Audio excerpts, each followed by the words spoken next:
ಈ 80 ಮೊಟ್ಟೆ ಇನ್ಕ್ಯುಬೇಟರ್ ಈ ಥರ ಇರುತ್ತೆ. ಫ್ರೆಶ್ ಗಾಳಿ ಬರಬೇಕು, ಅಂದರೆ ಬಿಸಿ ಇರಬಾರ್ದು ರೂಮಲ್ಲಿ, ಸ್ಮೆಲ್ ಬರಬಾರ್ದು, ವೇಸ್ಟ್ ಬ್ಯಾಡ್ ಸ್ಮೆಲ್ ಥರ ಬರಬಾರ್ದು. ನೀಟಾಗಿ ಹೈಜಿನಿಕ್ ಆಗಿ ತಂಪುತ್ತೆ. ಇದರಲ್ಲಿ ಫುಲ್ ಆಫ್ ವಾಟರ್ ಹಾಕ್ಬಿಟ್ಟು ಕರೆಕ್ಟಾಗಿ ನಾವು ಫ್ಯಾನ್ ಕೆಳಗಡೆ ಕರೆಕ್ಟಾಗಿ ಇಟ್ಕೋಬೇಕು ಸರ್, ಆಯಿತಾ. ಅದರಲ್ಲಿ ವಾಟರ್ ಇಟ್ಟಿರ್ತೀವಿ, ಆ ವಾಟರ್ನ ನಾವು 3 ದಿನಕ್ಕೆ ಒಂದ್ಸಾರಿ ಬದಲಾಯಿಸ್ಬೇಕು. ನಮಗೆ ಕರೆಂಟ್ಗೆ ಹಾಕ್ಬಿಡೋದು. ಈ ಕಡೆ ತುದಿ ಇರುತ್ತಲ್ವಾ, ಈ ತುದಿ ತಗೊಂಬಂದು ಇದಕ್ಕೆ ಹಾಕ್ಬಿಡೋದು. ಇನ್ನೂ ಒಂದು ಚಾರ್ಜರ್ ಇರುತ್ತೆ ಅದರಲ್ಲಿ, ಅದನ್ನ ಇದಕ್ಕೆ ಹಾಕೋಬೇಕಾಗುತ್ತೆ. ಈ ಮೋಟ್ರ್ ನಿಮಗೆ 2 ಗಂಟೆಗೆ ಒಂದ್ಸಾರಿ ಬರೀ ಒಂದು 20 ಸೆಕೆಂಡ್ ಮಾತ್ರ ಟರ್ನಿಂಗ್ ಆಗಿ ಆಫ್ ಆಗಿಬಿಡುತ್ತೆ. ಇದೇನಂದ್ರೆ ಮೊಟ್ಟೆ ತಿರ್ಸ್ಕೊಳ್ತವೆ, ಇದರಲ್ಲಿ ಇರ್ತಕ್ಕಂಥ ಮೊಟ್ಟೆಗಳನ್ನ 2 ಗಂಟೆಗೆ ಒಂದ್ಸರಿ ಬರೀ ಒಂದು 20 ಸೆಕೆಂಡ್. ಗೊತ್ತಾಗ್ತಿದೆಯಾ? ಸ್ವಲ್ಪ ಏನಾದ್ರು ಕತ್ಲಿದ್ರೆ ಫುಲ್ ಕಾಣಿಸುತ್ತೆ. ಒಳಗಡೆ ನರಗಳಿದೆಯಾ? ಇಲ್ಲಿ ಕಾಣಿಸ್ತಿದೆ ನಿಮ್ಮ ನರಗಳಲ್ಲಿ. ಈ ಥರ ನಮಗೆ ನರಗಳೆಲ್ಲನೂ ಇದ್ರೆ ಜೀವಂತ ಇದೆ ಮರಿ ಅಂತ, ನರ ಇಲ್ಲ ಅಂದರೆ ಜೀವಂತ ಇದೆ. ಮರಿ ಬರ್ಲಿಕ್ಕೆ ಸ್ಟಾರ್ಟ್ ಆಗುತ್ತೆ. ಮರಿ ಬಂದಿರ್ತಕ್ಕಂಥ ಮರಿನ ಒಂದು 3-4 ಗಂಟೆ ಇಲ್ಲಿ ಮೈ ಮೇಲೆ ಇರೋ ತೇವ ಎಲ್ಲ ಆರೋ ಹೋಗೋಗಿ ಬಿಟ್ಬಿಟ್ಟು ಅದು ಆಕ್ಟಿವ್ ಆಗಿದ್ದ ತಕ್ಷಣ ತೆಗೆದ್ಬಿಟ್ಟು ನೋಡಿ, ಒಂದು ಬಾಕ್ಸಲ್ಲಿ ಒಂದು ಬಾಕ್ಸಿಂಗ್ ತಗೊಳ್ಳೋದು, ಬಿಸ್ಕೆಟ್ ಪ್ಯಾಕೆಟ್ ಯಾವ್ದಾದ್ರು ಬಾಕ್ಸು, ಪ್ಲಾಸ್ಟಿಕ್ ಚೀಲ ಒಂದು ಹಾಕ್ಬಿಡೋದು, ಒಂದು 2 ಇಂಚ್ ಮರಳೋಕೆ ಬಿಡೋದು ಫುಲ್ಲಾಗಿ, ಒಂದು ಬಲ್ಪ್ ಹಾಕ್ಕೊಳ್ಳೋದು. ಬಲ್ಪ್ ಹಾಕ್ಬಿಟ್ಟು ಮರಿ ಬಿಟ್ಕೊಂಡ್ಬಿಡುತ್ತೆ. ಬ್ರಾಯ್ಲರ್ ಸ್ಟಾರ್ಟರ್ ಫೀಡ್ ನೀರು 1 ತಿಂಗಳ ಕಾಲ ಮರಿಗೆ ಕೊಟ್ಟರೆ ಸಾಕು, ಒಂದು ಮರಿ ಕೂಡ ಡ್ಯಾಮೇಜ್ ಆಗಲ್ಲ. ನಮ್ಮಲ್ಲಿ 70 ಮೊಟ್ಟೆ ಇನ್ಕ್ಯುಬೇಟರ್ ಬಂದು 6,500 ಆಗುತ್ತೆ. 80ರದಾದ್ರೆ 7,500 ಆಗುತ್ತೆ. 1 ವರ್ಷ ವ್ಯಾರಂಟಿ ಇರುತ್ತೆ. ಒಂದು ಟೆಂಪರೇಚರ್ ಕಂಟ್ರೋಲರ್ ಎಕ್ಸ್ಟ್ರಾ ಕೊಟ್ಟಿರ್ತೀವಿ ಸರ್. 160 ಮೊಟ್ಟೆ ಹಿಡಿತಕ್ಕಂಥ ಇನ್ಕ್ಯುಬೇಟರ್ ಸಿಗುತ್ತೆ, 10,500 ಆಗುತ್ತೆ. 3 ವರ್ಷ ವ್ಯಾರಂಟಿ ಕೊಡ್ತೇವೆ. ಎಲ್ಲ ಸ್ಪೇಸ್ ಒಂದು ಎಕ್ಸ್ಟ್ರಾ ಇರುತ್ತೆ. ನಿಮಗೆ ಯಾವುದೇ ಇನ್ಕ್ಯುಬೇಟರ್ ಆಗಲಿ ಟ್ರಾನ್ಸ್ಪೋರ್ಟ್ ಮಾಡಬೇಕು ಅಂದರೆ ನಿಮಗೆ ಕೊರಿಯರ್ ಚಾರ್ಜಸ್ ಒಂದು 500 ರೂಪಾಯಿ ಎಕ್ಸ್ಟ್ರಾ ಆಗುತ್ತೆ ಸರ್. ಇದು ಬಂದ್ಬಿಟ್ಟು ನಮಗೆ ಸ್ಟೋರ್ ಸರ್. ಇದು ಇಲ್ಲಿ ನಾವು ಇನ್ಕ್ಯುಬೇಟರ್ಸ್ ಎಲ್ಲ ತಯಾರಿಯಾಗಿ ರೆಡಿಯಾಗಿ ಇಟ್ಟಿರ್ತಕ್ಕಂಥ ಇನ್ಕ್ಯುಬೇಟರ್ಸ್ ಎಲ್ಲ ಇರುತ್ತೆ. ಮತ್ತೆ ನಮ್ಮ ಸ್ವಂತ ಇನ್ಕ್ಯುಬೇಟರ್ಸ್ ಎಲ್ಲ ಆ ಕಡೆ ರನ್ನಿಂಗ್ ಆಗ್ತಾ ಇರುತ್ತೆ. ಅದರಲ್ಲಿ ನಾವು ಮರಿಗಳು ಇಳಿಸಿ ಕೊಡ್ತಾ ಇರ್ತೀವಿ ಸರ್. ಈಗ 80 ಮೊಟ್ಟೆ ಇನ್ಕ್ಯುಬೇಟರ್ ಈ ಥರ ಇರುತ್ತೆ. ಫಸ್ಟ್ ಏನಿಲ್ಲ ಸರ್, ಇನ್ಕ್ಯುಬೇಟರ್ನ ನೆಲದಿಂದ ಒಂದು 2 ಅಡಿ ಹೈಟಲ್ಲಿ ಫ್ರೆಶ್ ಗಾಳಿ ಬರ್ತಕ್ಕಂಥ ಪ್ರದೇಶದಲ್ಲಿ ಇಟ್ಕೋಬೇಕಾಗುತ್ತೆ. ಫ್ರೆಶ್ ಗಾಳಿ ಬರಬೇಕು, ಅಂದರೆ ಬಿಸಿ ಇರಬಾರ್ದು ರೂಮಲ್ಲಿ, ಸ್ಮೆಲ್ ಬರಬಾರ್ದು, ವೇಸ್ಟ್ ಬ್ಯಾಡ್ ಸ್ಮೆಲ್ ಥರ ಬರಬಾರ್ದು. ನೀಟಾಗಿ ಹೈಜಿನಿಕ್ ಆಗಿ ತಂಪಾಗಿರಬೇಕು. 2 ಅಡಿ ಹೈಟಲ್ಲಿ ಫ್ರೆಶ್ ಗಾಳಿ ಬರೋ ಪ್ರದೇಶದಲ್ಲಿ. ನಿಮಗೆ ಇದೊಂದು ಪವರ್ ಪ್ಲಗ್ ಇರುತ್ತೆ ಸರ್. ಇಲ್ಲೊಂದು 2 ಅಡಾಪ್ಟರ್ ಕನೆಕ್ಷನ್ ಇರುತ್ತೆ. 3 ತಗೊಂಡು ಕರೆಂಟ್ ಬಾಕ್ಸ್ಗೆ ಹಾಕ್ಬೇಕು.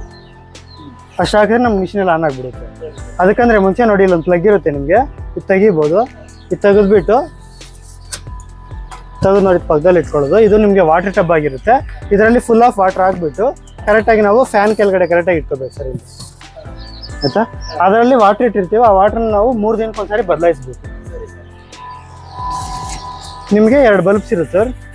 ಬಲ್ಬ್ಸ್ ಪ್ಲೇಸಲ್ಲಿ ಬಲ್ಬ್ಸ್ ಹಾಕೋದು.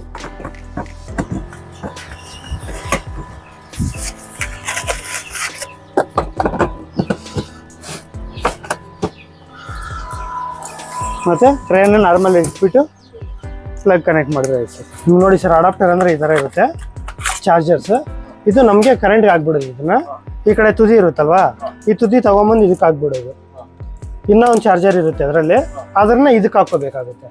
ಇದನ್ನ 3 ತಗೊಂಡು ಕರೆಂಟ್ ಕೊಡಬೇಕಾಗುತ್ತೆ. ನಮ್ಮಲ್ಲಿ ಇದು ಥ್ರೂ ಸಿಸ್ಟಮ್ ಇದೆ. ಥ್ರೂ ಸಿಸ್ಟಮಲ್ಲಿ ತೋರಿಸ್ಕೊಡ್ತೀನಿ ಇದನ್ನು, ಅಡಾಪ್ಟರ್ದು ಪ್ಲಗ್ ಸಿಸ್ಟಮ್. ನೀವು ನೋಡಿ, ಕರೆಂಟ್ ಪ್ಲಗ್ ಹಾಕ್ಬಿಡೋದು. ಇದು ಅಡಾಪ್ಟರು. ಒಂದು ಅಡಾಪ್ಟರ್ ಹಾಕಿದ ತಕ್ಷಣ ನಾವು ಇದಕ್ಕೆ ನಮಗೆ ಒಳಗಡೆ ಫ್ಯಾನ್ ರನ್ನಿಂಗ್ ತಗೊಳುತ್ತೆ.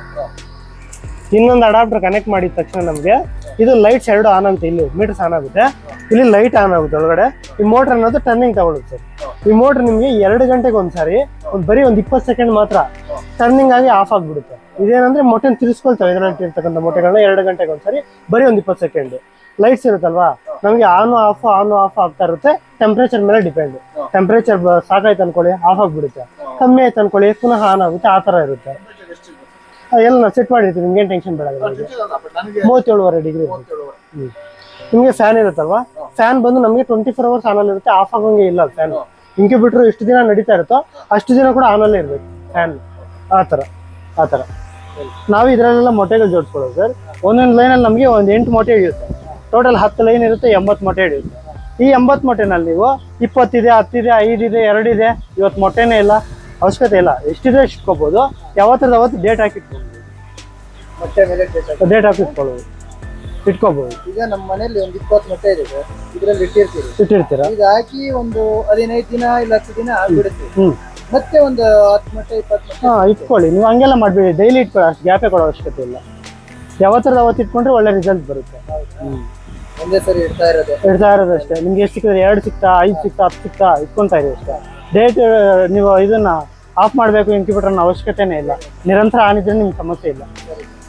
ಅದು ಸರ್ ಮುಚ್ಚಳ ಇರುತ್ತಲ್ವಾ, ದಿನಕ್ಕೆ ಒಂದು 2 ಬಾರಿ, ಬೆಳಗ್ಗೆ ಒಂದ್ಸರಿ ಸಾಯಂಕಾಲ ಒಂದ್ಸರಿ ಓಪನ್ ಮಾಡಿ ಕ್ಲೋಸ್ ಮಾಡೋದು. ಒಂದೊಂದು ನಿಮಿಷ, ಬೆಳಗ್ಗೆ ಒಂದ್ಸರಿ ಬಂದ್ವಿ ನೋಡಿದ್ವಿ ಓಪನ್ ಮಾಡಿ ಕ್ಲೋಸ್ ಮಾಡಿಬಿಟ್ವಿ, ಸಾಯಂಕಾಲ ಹೋಗೋವಾಗ ಒಂದ್ಸರಿ ನೋಡಿ ಕ್ಲೋಸ್ ಮಾಡಿದ್ವಿ. ಆ ಥರ ಓಪನ್ ಮಾಡಿಲ್ಲ ಅಂದ್ರೆ ನಡೆಯುತ್ತೆ. ಹೌದೌದು, ಅಂತ ರೇರ್ ಕಂಡೀಷನ್ ಅಲ್ಲಿ ಪರವಾಗಿಲ್ಲ, ನೆಗ್ಲೆಕ್ಟ್ ಮಾಡಬೇಡಿ ಆ ಥರ. ವಾಟರ್ ಕಂಪಲ್ಸರಿ ಇರಬೇಕು 3 ಡೇಸ್ಗೆ ಒಂದ್ಸರಿ ಚೇಂಜ್ ಮಾಡಿ ವಾಟರ್ನ. ಮತ್ತೆ ಈ ಥರ ಇಟ್ಬಿಟ್ಟು ಇದೇ ಸೆಟಪ್ ಇಷ್ಟೇ, ಒಳ್ಳೆ ಗಾಳಿ ಬರ್ತಕ್ಕಂಥ ಪ್ರದೇಶದಲ್ಲಿ ನೆಲದಿಂದ ಒಂದು 2 ಅಡಿ ಹೈಟಲ್ಲಿ ಇಂಕ್ಯುಬೇಟರ್ ಇಟ್ಕೊಂಡ್ಬಿಟ್ರೆ ನಡೀತದೆ. ಮತ್ತೆ ನಿಮ್ಮ ಮೊಟ್ಟೆಗಳು ಇಟ್ಕೊಂಡಿರ್ತಾರಲ್ವ, 1 ವೀಕ್ ಆದ್ಮೇಲೆ ಏನು ಮಾಡ್ಬೇಕಂದ್ರೆ ರೂಮಲ್ಲಿ ಇರ್ತಕ್ಕಂಥ ಲೈಟ್ಸ್ ಎಲ್ಲ ಆಫ್ ಮಾಡಿಬಿಟ್ಟು ಇದು ಪ್ಲಗ್ಸ್ ತೆಗ್ಬಿಟ್ರೆ ನಮಗೆ ಇಂಕ್ಯುಬೇಟರ್ ಆಫ್ ಆಗಿಬಿಡುತ್ತೆ night time. Mobile torch on ಮಾಡ್ಕೊಳ್ಳೋದು, ಮೊಟ್ಟೆ ತೆಗೆದು ಮೊಬೈಲ್ ಟಾರ್ಚ್ ಮೇಲೆ ನಿಲ್ಲಿಸಿಟ್ರೆ ನಮ್ಗೆ ಒಳಗಡೆ ಮರಿಗಳು ಬೆಳವಣಿಗೆ ಆಗ್ತಾ ಇರೋದು ಕಾಣಿಸ್ತಾ ಇರುತ್ತೆ. ಮರಿಗಳು ಬೆಳವಣಿಗೆ ಆಗ್ತಾ ಇರೋದು ಮಾತ್ರ ಇಟ್ಕೊಂಡು ಏನಿಲ್ದಿರತಕ್ಕಂಥ ತೆಗೆದು ಬಿಸಾಕಬೇಕಾಗುತ್ತೆ. ಮತ್ತು 13ನೇ ದಿನ ಕೂಡ ಸೇಮ್ ಪ್ರೊಸೀಜರ್ ಮಾಡಬೇಕಾಗುತ್ತೆ. ಅವಾಗ ಕೆಲವೊಂದು ಮೊಟ್ಟೆಗಳಲ್ಲಿ ಮರಿಗಳು ಸತ್ತೋಗಿರುತ್ತೆ, ಅಂಥವು ತೆಗಿಬೇಕಾಗುತ್ತೆ. ಇದು ಯಾವ ಥರ ಗೊತ್ತಾಗುತ್ತೆ ಅಂದರೆ ನಮಗೆ ಟಾರ್ಚ್ ಹಾಕಿ ನೋಡಿದ ತಕ್ಷಣ ಒಳಗಡೆ ನರಗಳು ಕಾಣಿಸ್ತಾ ಇರುತ್ತೆ, ಮರಿ ಬೆಳವಣಿಗೆ ಆಗ್ತಾ ಇರೋದು. ಅಂಥವು ಮಾತ್ರ ಮರಿ ಆಗುತ್ತೆ, ನರಗಳಿಲ್ಲ ಅಂದರೆ ಮರಿ ಆಗೋದಿಲ್ಲ. ಅಂಥವು ಮಾತ್ರ ಇಟ್ಟು ಮಿಕ್ಕಿರೋಲ್ಲ ಬಿಸಾಕಬೇಕಾಗುತ್ತೆ. ಗೊತ್ತಾಗ್ತಿದೆಯಾ? ಸ್ವಲ್ಪ ಏನಾದರೂ ಕತ್ಲಿದ್ರೆ ಫುಲ್ ಕಾಣಿಸುತ್ತೆ. ಒಳಗಡೆ ನರಗಳಿದೆಯಾ ನೋಡಿ, ಇಲ್ಲಿ ಕಾಣಿಸ್ತಿದೆ ನಿಮ್ಮ ನರಗಳೆಲ್ಲ. ಈ ಥರ ನಮಗೆ ನರಗಳೆಲ್ಲನೂ ಇದ್ರೆ ಜೀವಂತ ಇದೆ ಮರಿ ಅಂತ, ನರ ಇಲ್ಲ ಅಂದರೆ ಜೀವಂತ ಇಲ್ಲ. ಹಾಗೆ ಸರ್ ಇದೆಲ್ಲ ನಿಮ್ಗೆ ಈ ಥರ ನರಗಳು ಕಾಣಿಸಲ್ಲ ಒಳಗಡೆ, ಬರಲ್ಲ. ಇಷ್ಟೇ, ಜಸ್ಟ್ ಸಿಂಪಲ್ ಸರ್. ಮ್ಯಾಕ್ಸಿಮಮ್ ಮೊಟ್ಟೆಗಳೆಲ್ಲ ಮರಿ ಆಗಿಬಿಡುತ್ತೆ, ಫಾಲ್ಟ್ ಇರೋ ಮೊಟ್ಟೆಗಳು ಮಾತ್ರ ಮರಿ ಆಗಲ್ಲ. ಫಾಲ್ಟ್ ಇರ್ತಕ್ಕಂಥ ಮೊಟ್ಟೆಗಳು ಮಾತ್ರ ಮರಿ ಆಗಲ್ಲ. ಇದು ಕತ್ಲಲ್ಲಿ ಚೆನ್ನಾಗಿ ಕಾಣಿಸುತ್ತೆ. ಆ ಲೈಟ್ ಆಫ್ ಮಾಡಿದ್ರೆ ಇನ್ನೂ ಸ್ವಲ್ಪ ಹೊತ್ತು ಹೋದ್ರೆ ಅದಕ್ಕೆ ಕತ್ಲಾದ್ಮೇಲೆ ನಾವು ಹೇಳೋದು, ನೀಟಾಗಿ ಕತ್ಲಾದ್ಮೇಲೆ ನೋಡಿ. ನರಗಳ ಹತ್ರ ಹೌದೌದು. ಇನ್ನೊಂದು 6 ಡೇಸ್ 7 ಡೇಸಲ್ಲಿ ಮರಿ ಆಗ್ಬಿಡುತ್ತೆ. ನೆಕ್ಸ್ಟ್ ಸ್ಟೆಪ್ಪಲ್ಲಿ 18ನೇ ದಿನ ಏನು ಮಾಡಬೇಕಾಗುತ್ತೆ ಅಂದರೆ, ಇಲ್ಲಿರ್ತಕ್ಕಂಥ ಮೊಟ್ಟೆಗಳೆಲ್ಲ ಕೆಳಗಡೆ ಮರಳಾಕಿರ್ತೇವೆ, ಅಲ್ಲಿಗೆ ಶಿಫ್ಟ್ ಮಾಡಿಬಿಟ್ರೆ ಅಲ್ಲಿ ಮರಿಗಳಾಗ್ತಾ ಇರುತ್ತೆ. ತೆಗೆದುಬಿಟ್ಟು ಮರಿಗಳಾದ್ಮೇಲೆ ಇಂಥ ಒಂದು ಬ್ರೂಡಿಂಗ್ ಸೆಟಪ್ ಅಂತಾರೆ ಇದನ್ನ, ಒಂದು ಬಲ್ಪ್ ಒಂದು ಹಾಕೊಂಡ್ಬಿಟ್ಟು ಈ ಥರ ಕೆಳಗಡೆ ಒಂದು ಪ್ಲಾಸ್ಟಿಕ್ ಚೀಲ ಹಾಕೊಂಡು ಒಂದು 2 ಇಂಚ್ ಮರಳು ಹಾಕೊಂಡು ಮರಿಗಳು ತೆಗೆದು ಇದರಲ್ಲಿ ಬಿಡೋದು. ಒಂದು ಟಬ್ಬಲ್ಲಿ ಇದು ಬ್ರಾಯ್ಲರ್ ಸ್ಟಾರ್ಟರ್ ಫೀಡ್, ಇನ್ನೊಂದ್ರಲ್ಲಿ ನೀರು ಇಟ್ಕೊಂಡ್ಬಿಟ್ರೆ ಅದು ಬರುತ್ತಲ್ವ ಬೇಬಿ ಫೀಡರ್ ಡ್ರಿಂಕರ್, ಅದ್ರಲ್ಲಿ ಇಟ್ಕೊಂಡ್ಬಿಟ್ರೆ ಸರಿ ಹೋಗುತ್ತೆ. 1 ತಿಂಗಳ ಕಾಲ ಇಲ್ಲಿ ಬಿಡಿಸ್ಬಿಟ್ಟು ಫಾರ್ಮಲ್ಲಿ ಬಿಟ್ಬಿಟ್ಟು ಟೋಟಲ್ ಈ 80ರಲ್ಲಿ ನೀವು ಅಪ್ ಟು 5, 2, 3, 20, 50 ಎಷ್ಟಿದ್ರೆ ಅಷ್ಟು ಇಟ್ಕೋಬಹುದು. ಇವತ್ತೊಂದು 5 ಸಿಕ್ತು 5 ಇಟ್ಕೊಳ್ಳಿ, ನಾಳೆ ಒಂದು 20 ಸಿಕ್ತು 20 ಇಟ್ಕೊಳ್ಳಿ, ಆ ಥರ ಇಟ್ಕೊಂತಾ ಇರ್ಬೋದು. ನೀವು ಇಟ್ಟಿದ್ದ ದಿನದಿಂದ 19ನೇ ದಿನ ಮರಿ ಬರ್ಲಿಕ್ಕೆ ಸ್ಟಾರ್ಟ್ ಆಗುತ್ತೆ. ಮರಿ ಬಂದಿರ್ತಕ್ಕಂಥ ಮರಿನ ಒಂದು 3-4 ಗಂಟೆ ಇಲ್ಲಿ ಮೈ ಮೇಲೆ ಇರೋ ತೇವ ಎಲ್ಲ ಆರೋ ಹೋಗೋರ್ಗೆ ಬಿಟ್ಬಿಟ್ಟು ಅದು ಆಕ್ಟಿವ್ ಆಗಿದ ತಕ್ಷಣ ತೆಗೆದುಬಿಟ್ಟು ನೋಡಿ ಇಂಥ ಒಂದು ಬಾಕ್ಸಲ್ಲಿ ಒಂದು ಬಾಕ್ಸ್ ಇಂಥ ತಗೊಳ್ಳೋದು, ಬಿಸ್ಕೆಟ್ ಪ್ಯಾಕೆಟ್ ಯಾವ್ದಾದ್ರು ಬಾಕ್ಸು, ಪ್ಲಾಸ್ಟಿಕ್ ಚೀಲ ಒಂದು ಹಾಕ್ಬಿಡೋದು, ಒಂದು 2 ಇಂಚ್ ಮರಳು ಹಾಕ್ಬಿಡೋದು ಫುಲ್ಲಾಗಿ, ಒಂದು ಬಲ್ಪ್ ಹಾಕ್ಕೊಳ್ಳೋದು. ಬಲ್ಪ್ ಹಾಕ್ಬಿಟ್ಟು ಮರಿಗಳಲ್ಲಿ ಬಿಟ್ಕೊಂಡ್ಬಿಡೋದು ಸರ್. ಬ್ರಾಯ್ಲರ್ ಸ್ಟಾರ್ಟರ್ ಫೀಡ್ ನೀರು 1 ತಿಂಗಳ ಕಾಲ ಮರಿಗೆ ಕೊಟ್ರೆ ಸಾಕು, ಒಂದು ಮರಿ ಕೂಡ ಡ್ಯಾಮೇಜ್ ಆಗಲ್ಲ, ಆರಾಮಾಗಿ ಬೆಳ್ಕೊಂತಾರೆ. ತೆಗೆದು ಫಾರ್ಮಲ್ಲಿ ಬಿಡ್ಬೋದು. ಹೌದೌದು. ಮರಿ ಆಗ್ತಾ ಇದೆ ಜಾಸ್ತಿ, ಒಂದ್ರಲ್ಲಿ 10 ಇಲ್ಲ 12 ಆಗುತ್ತೆ 48 ಮಟ್ಟಿಗೆ, ಇನ್ನೊಂದ್ರಲ್ಲಿ ಮೊನ್ನೆ 21 ಮರಿ ಆಗುತ್ತೆ, ಒಂದ್ಸಲ 21 ಆಗಿರುತ್ತೆ, ಆಗ್ತಾನೆ ಇಲ್ಲ. ಅದು ನಮಗೆ ಇದಾಗಿದೆ, ಅದಕ್ಕೋಸ್ಕರ ಬೇಡ ಅಂತ ಅವೆರಡು ಇದಾವೆ ನನ್ನ ಹತ್ರ. ಆಯ್ತು, ಇದು ಬ್ರೂಡಿಂಗ್ ಸೆಟಪ್. ನಿಮ್ಗೆ ಏನಂದ್ರೆ ಇದು ಸಜೆಸ್ಟಬಲ್, ಇದು ಸಜೆಸ್ಟಬಲ್. 100 ವಾಟ್ಸ್ ಬಲ್ಪ್ ಅಷ್ಟೇ, 200 ಎಲ್ಲ ಹಾಕ್ಬಾರ್ದು, ಬರೀ 100 ವಾಟ್ಸ್. ಇಷ್ಟು ಮಾತ್ರ ಇದು ಎಷ್ಟದಿ? ಇದು 1.5 ಅಡಿ, ಇದು 2.5 ಅಡಿ.